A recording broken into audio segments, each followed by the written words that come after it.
ചോദ്യം ഇതാണ്. 5 മണി മുതൽ 6 മണി വരെയുള്ള സമയങ്ങളിൽ മണിക്കൂർ സൂചിയും മിനിറ്റ് സൂചിയും എതിർദിശയിൽ നേർരേഖയിൽ വരുന്നത് എപ്പോഴാണ്? അപ്പോൾ എതിർദിശയിൽ നേർരേഖയിൽ എന്ന് പറഞ്ഞു കഴിഞ്ഞാൽ ഏകദേശം 180 ഡിഗ്രിയിൽ വരുന്നത് എപ്പോഴാണെന്നാണ് ചോദ്യം. അപ്പോൾ ഇത് കണ്ടുപിടിക്കാനുള്ള ഒരു ഇക്വേഷനാണ് എന്തെന്ന് പറയുന്നത്, H1 ± 6 ഇൻറ്റു 60/11. നമുക്കിത് ഉപയോഗിച്ചിട്ട് എതിർദിശയിൽ എപ്പോഴാണ് വരുന്നതെന്ന് എന്ത് ചെയ്യാം, കണ്ടുപിടിക്കാം. ഇനി ഇവിടെ പ്ലസ് ഓർ മൈനസ് എന്ന് ഇട്ടേക്കുന്നത്, അപ്പോൾ എപ്പോഴാണ് പ്ലസ് ചെയ്യേണ്ടത് എപ്പോഴാണ് മൈനസ് ചെയ്യേണ്ടതെന്ന് പറയാം. ഈ H1 എന്ന് പറയുന്നത് 6-നേക്കാളും വലുതാണെങ്കിൽ എന്ത് ചെയ്യുക, മൈനസ് ചെയ്യുക.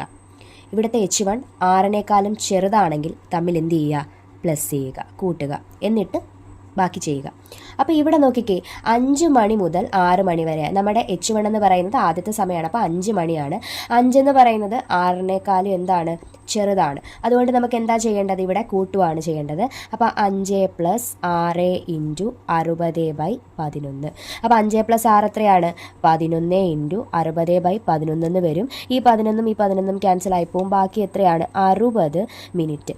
അതായത് 5 മണി കഴിഞ്ഞ് 60 മിനിറ്റും കൂടി കഴിഞ്ഞാലേ എന്ത് ചെയ്യത്തുള്ളൂ, എതിർദിശയിൽ വരത്തുള്ളൂ. അപ്പോൾ 5 മണി കഴിഞ്ഞ് 60 മിനിറ്റ് എന്ന് പറഞ്ഞാൽ എത്ര മണിയാണ്, 6 മണി. അപ്പോൾ നമ്മുടെ ആൻസർ എത്രയാണ്, 6 മണിയാണ് ആൻസർ.